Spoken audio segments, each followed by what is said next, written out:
Okay, we gotta talk about this. Bombshell new reporting claims there are key documents about sexual assault allegations involving President Donald Trump that are missing from the Epstein files release. So we're gonna break down how these outlets and journalists are coming up with this, what this could mean, and the responses we are already seeing. Right now the internet is on fire again. Another wave, another headline, another storm moving faster than facts can stabilize. A global music mogul already drowning in controversy. Allegations that President Donald Trump sexually abused a minor, and regarding Epstein's allegations that somehow involve Trump. This is a major issue, although when we looked at it, there is some stuff that's maybe not entirely clear. So I'm going to go through that, but here's the big picture. Throughout the release of these millions of pages of documents through the Epstein Files Transparency Act, there has been a rumor, a belief, an allegation that the DOJ wasn't actually transparent, whether or not they are hiding something, whether or not you are seeing everything there is to see. And by the way, that comes in multiple forms. You have members of Congress reviewing the unredacted Epstein files at the Department of Justice, claiming there were redactions that should have not been made, or that there needs to be further investigations despite what the DOJ says. Many people will refuse to accept or believe the DOJ FBI's assessment that there is no evidence of third parties other than Epstein or his convicted accomplice Ghislaine Maxwell sexually abusing women or girls. I've mentioned this before, I'll mention it again. You had the FBI internal case summary within the Epstein files. There was this internal memo that said the case agents and AUSAs ensured that all videos and images from the case file and from Epstein's residences and devices were reviewed for evidence of a crime. Those reviews reveal no evidence from any of the searches we conducted or any of the files we reviewed that any videos or other images exist of any victims in this case being sexually abused, nor do those reviews reveal any evidence that anyone other than Epstein and Maxwell participated in the sexual abuse of victims in this case. We are aware of the theories circulated in the media and online that Epstein video recorded the abuse of his victims, including by other men, but we have found no evidence to support that theory. Indeed, had we found such videos, we certainly would have used them as evidence in the criminal cases we investigated and prosecuted and would have pursued any leads they generated. We did not, however, locate any such videos. I read through that fast because I mentioned it before, but here's the thing. I want to get to this. With all that in mind, you now have this reporting by NPR that I want to break down. The outlet claims that there are more than 50 pages of FBI interviews and notes that are missing right now, and that they regard this accusation that Donald Trump years ago sexually abused a child. So the natural question is, why does NPR believe this? And by the way, I should tell you, you have to assume for an outlet like NPR to make such a claim, to make such a report against the sitting president of the United States, and by the way, they made this on the eve of his State of the Union address, they better feel pretty confident in their analysis and reporting to do this, okay? Otherwise, they could potentially subject themselves to intense blowback and maybe even legal liability. So the reason they are reporting this is they claimed they looked at the serial numbers of the pages in the Epstein files, and they say there are, quote, dozens of pages that look like they were cataloged by the Department of Justice, but are missing. They weren't released. Now, before we go any further, I want to remind everybody about the law here and what the Department of Justice is technically permitted to exclude from release under the Epstein Files Transparency Act. So according to the law, the Attorney General can withhold, redact materials that contain personally identifiable information of victims, or that contain child sexual abuse materials, or that would jeopardize an active federal investigation or prosecution, and even things that depict or contain images of death, physical abuse, injury. There was also a section that said information that could basically jeopardize national defense or foreign policy can be withheld or redacted. However, Attorney General Pam Bondi wrote a letter to members of Congress that records were not being withheld on that basis. And she did it. Is now being dragged into a viral frenzy after alleged files connected to a disgraced financier reportedly surfaced with claims of controversial footage. That sentence alone is enough to send timelines into chaos. And chaos is exactly what we're watching. The phrase alleged files carries weight. The mention of hidden footage carries even more. Put those together with a name that has already been trending for months, and you have a digital explosion. Screenshots start circulating. Anonymous accounts start posting threads. Influencers begin recording reaction videos within minutes. Nobody waits. Nobody pauses. Everyone wants to be first. But here's the reality. Viral does not mean verified. The internet doesn't operate on courtroom standards. It operates on momentum. Once a narrative catches traction, It doesn't need confirmation to grow. It feeds on outrage. It feeds on shock. It feeds on the possibility that something explosive might be true. This situation is a perfect example of that machine in motion.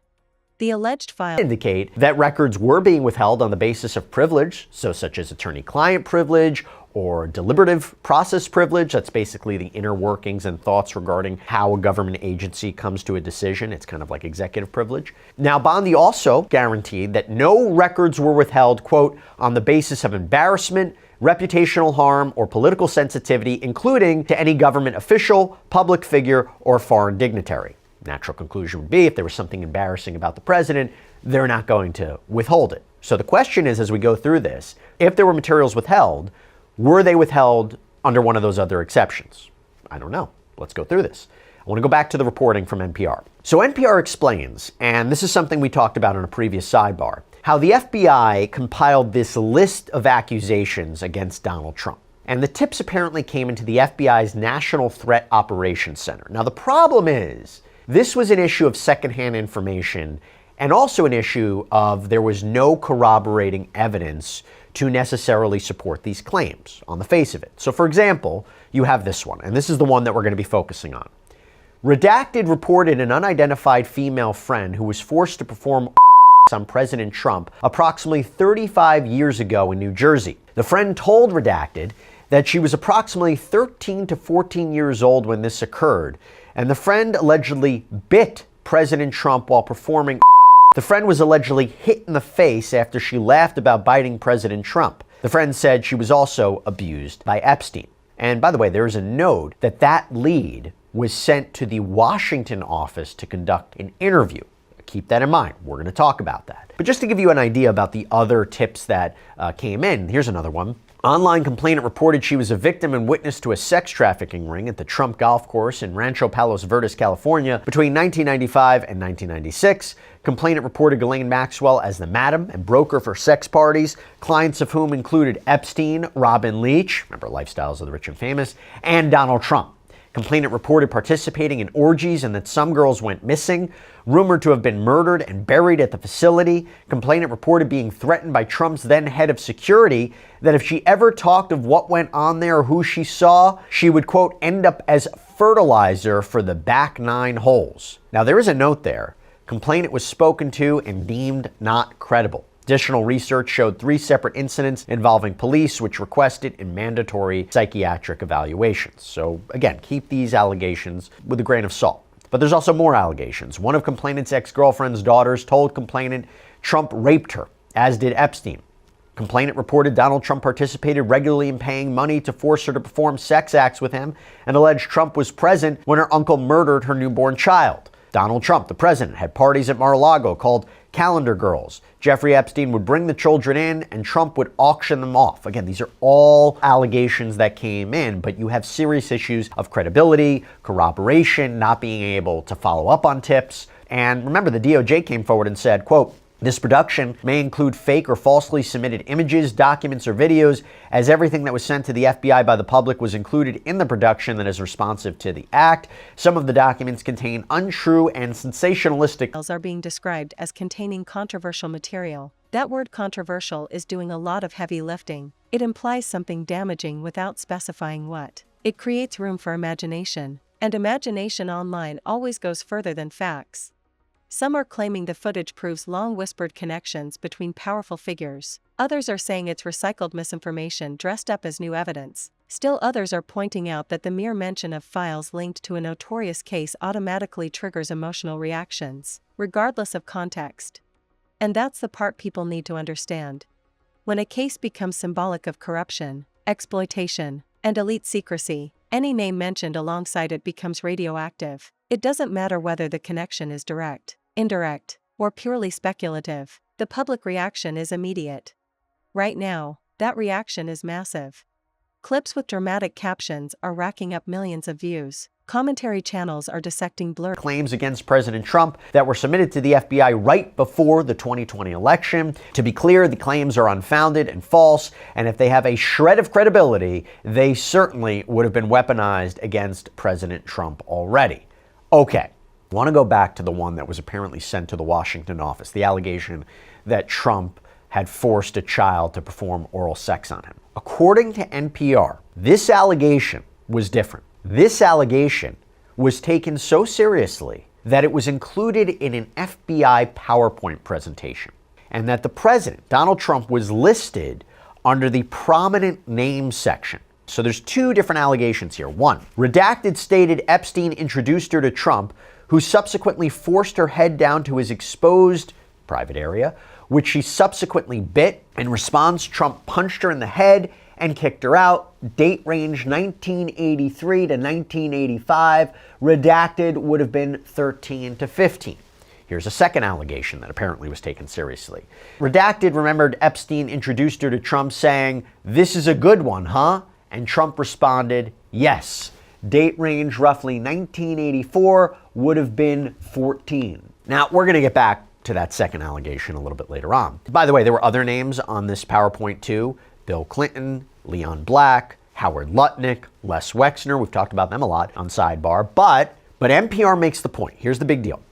That these allegations against Donald Trump only appear in two places in the Epstein files. One, that list of yellow highlighted allegations compiled by the FBI, which I mentioned before, and this slideshow, that they're not in any other Epstein files. In other words, isn't that strange? Isn't that curious? And then they highlight that when you look at the FBI case files and documents that were sent over to Ghislaine Maxwell and her attorneys during her federal criminal case on sex trafficking of minors charges, this new claim takes on a very different meaning. Because NPR makes the point that the FBI actually interviewed this Trump accuser who was claiming abuse in the 1980s 4 times in 2019. Now, this is reporting that is also supported by MS Now, who claims they too found that there is only one memo regarding these multiple interviews with this woman, that there were no handwritten notes found. So in other words, this account about this woman saying she was abused by Donald Trump in the 1980s was taken seriously. There were follow-up interviews, but in the Epstein files, you can't find out any more information about it. Now, how does NPR know that this accuser was interviewed 4 times? This is where it gets a little bit tricky. So in their article, they cite an FBI serial report. Now, they don't provide a hyperlink embedded in the article, so I don't see the actual document that they're referring to in the Epstein Files library on the DOJ website. Like, I can't find this FBI serial report. Maybe you guys out there can find it, where it would show, hey, this accuser was interviewed 4 times. I couldn't find it. But NPR also cites a list of non-testifying witness material in Ghislaine Maxwell's case. Okay, now I did find this. And NPR claims that there is only 1 of 4 interviews with this accuser. Still images. Social media detectives are building timelines out of fragments. Meanwhile, official confirmations remain limited, vague, or non-existent. But once a viral storm starts, absence of confirmation doesn't slow it down, it accelerates it. There's also a psychological element at play. People want hidden networks to be exposed. They want secret alliances revealed. They want the idea that the powerful are finally being unmasked. So when alleged files surface, it feels like a crack in a wall that has stood too long. That desire for exposure makes audiences less patient with verification. Emotion outruns evidence. For the figure at the center of this storm, the timing couldn't be worse. Already facing intense scrutiny, legal challenges, and public backlash, this new wave amplifies everything. Even if the alleged footage turns out to be misrepresented, the association alone creates damage. Reputation doesn't wait for verdicts. It reacts to headlines. Period. I swear to God. Question. Yeah? Answer. He messed up my life, man. I was rich up and under the radar, all that, man. Question. That's all gone? Answer. It's all gone. Now, what about Combs' alleged involvement in the death of Biggie Smalls, legal name Christopher Wallace? Okay? This was a big one. Smalls was gunned down in a drive-by shooting out in Los Angeles in March of 1997. You might be saying, I thought they were friends, right? Anybody who followed this. We did a whole sidebar on this, but Gene Deal, a former bodyguard for Combs who has recently started doing interviews and offering theories on Combs' alleged bad behavior, now says the rapper could have been involved in killing Biggie. So Deal, who was reportedly Combs' bodyguard from 1991 to 2005, sat down for the documentary Diddy, The Making of a Bad Boy, that aired on Peacock. And according to him, Combs was acting weird in the lead up to Biggie's murder. He says in the documentary, the week in which Biggie was murdered, he was just acting real anxious and trying to get big at this party. And what was crazy was Big was telling people he had to be in London, but Puff was telling people he ain't going to London that whole week. You fast forward to the day of the party and Deal says, I'm sitting up in the Beverly Hills Hotel and I get a phone call. It's about 9 o'clock and they say, Gene, get ready, we going to the Vibe party. I was like, we going to the party? We don't have no security. But according to Deal, tried to warn Combs this probably wasn't a good idea. I say, yo, Puff, I got some intel, bruh. He said, what? I said, yo, man, if we go to this party tonight, one of us is going to get killed. Somebody going to die because now we got East Coast, West Coast beef. He said, yo, Gene, I don't want to hear that S, so we all jump in the car. I was in a car with Puff. Big was in his own car. And the next thing you know, you hear pow, pow, pow, pow. Biggie was shot 4 times, died right after arriving at the hospital. And according to Deal, Combs showed up at the hospital, seemed shocked that Biggie was dead. And we asked celebrity criminal defense attorney Brian McMonigal about this latest accusation against Combs, who's already facing these 3 federal charges related to the so-called freak-off activity. And again, he's facing dozens of civil lawsuits. But here's what Brian had to say. I don't see this. This is a 30-year-old accusation. And it seems to me that it's getting to a point where Diddy's concerned, where it's dangerously getting to piling on in a way that I think might just help him. As I thought about this last night, once I saw the article in the Post and was referenced on the documentary, it seems to me that there are a lot of people now that are jumping on this bandwagon of making what I would say are baseless allegations against this guy. This one in particular just smells to me. Did this guy say any of this stuff over the past 30 years to anybody in law enforcement? Has there ever been any kind of a suggestion that he was involved by law enforcement? It seemed to me that he was in a close relationship with Biggie, and that if anything, he was on the other side of this East Coast, West Coast fight. So the one thing that I would say about it is just bringing this kind of full circle to this upcoming trial. They're going to be looking for things like this, the defense in this trial. They're going to be looking for accusations that are stretched. They're going to looking for moments that they can disprove things. And make no mistake about it, there'll be a few things like that. And hope that that'll give them the kind of strength and... The word alleged matters legally. It does not matter socially. In public discourse, alleged often gets dropped within hours. People start speaking in definitive terms. Nuance disappears. Context shrinks. The storm becomes self-sustaining. Supporters argue that being mentioned in documents does not automatically imply wrongdoing. They remind everyone that powerful individuals attend the same events, move in the same circles, and appear in the same photos without sharing criminal intent. Critics respond that proximity itself raises questions, that patterns matter, that silence feels suspicious. Back and forth, over and over, louder each time. Meanwhile, the phrase controversial footage continues circulating without clarity. What is the footage? Where did it come from? Who verified it? Is it authentic? Is it edited? Is it even new? These are the questions that should lead the conversation. Instead, the conversation is being led by shock value. This is how viral storms operate. They don't wait for structure. They build structure out of reaction. There's also a cultural fatigue happening. Complaint. They've named several people as defendants, and they've still named several people as potential witnesses. So you have LeBron James, Jacob the jeweler, the Estefans, which in fact, according to the amended complaint, which is, again, seemingly almost identical, it reads, quote, inside, Gloria Estefan panicked upon seeing plaintiff's deteriorating state, demanding call an ambulance. However, defendant Emilio quickly silenced her and ushered her away into the crowd. At that moment, plaintiff briefly saw LeBron James, who was wearing a white bath towel, brown shower shoes, and carrying a shaving bag, walking through the hallway. LeBron James looked at plaintiff and in response to Gloria Estefan's plan for an ambulance remarked, "Y'all better do something about that." So Elizabeth, it seems that Manzaro still believes he can prove that this happened, and he may want to call LeBron James and Gloria Estefan as witnesses. And by the way, Emilio, Gloria's husband, is named as a defendant. by the way, claims that he enabled Sean Combs' sex trafficking of Manzaro. So it seems like he's going full steam ahead, saying this happened and they have a part of this, they're a part of this too.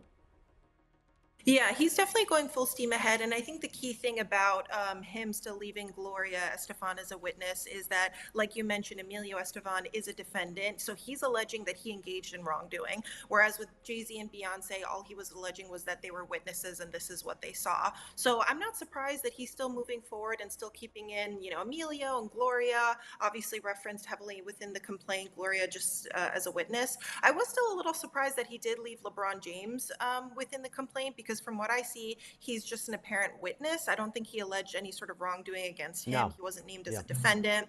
And I believe his attorney made some sort of statement that he might not have been in Miami at the time, that he was playing for the Cleveland Cavaliers. So I was kind of surprised he left him in there, but I wasn't surprised that he was still moving full steam ahead with the complaint. Yeah, I'll get to those statements in a minute because they are quite telling as well. The interesting part about this is, how are celebrities going to fight these subpoenas to testify if this case progresses?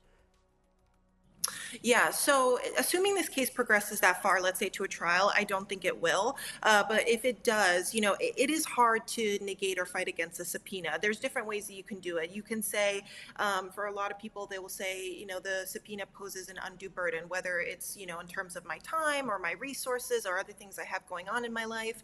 A lot of people also claim the burden of travel, if you're required to travel a very far distance to come to court to testify. I think that's probably going to be a hard claim to make with, again, celebrities that have an excessive amount of wealth and privilege and things like that. So if it does progress this far, and if they are called to testify and it could be shown that they were in fact possibly at this incident and that it occurred and they witnessed something, I think it would be really hard to fight against that. Elizabeth, this development makes me think about this lawsuit in general. And as I mentioned, we broke it down here on Sidebar whenever it came out 2 weeks ago or so.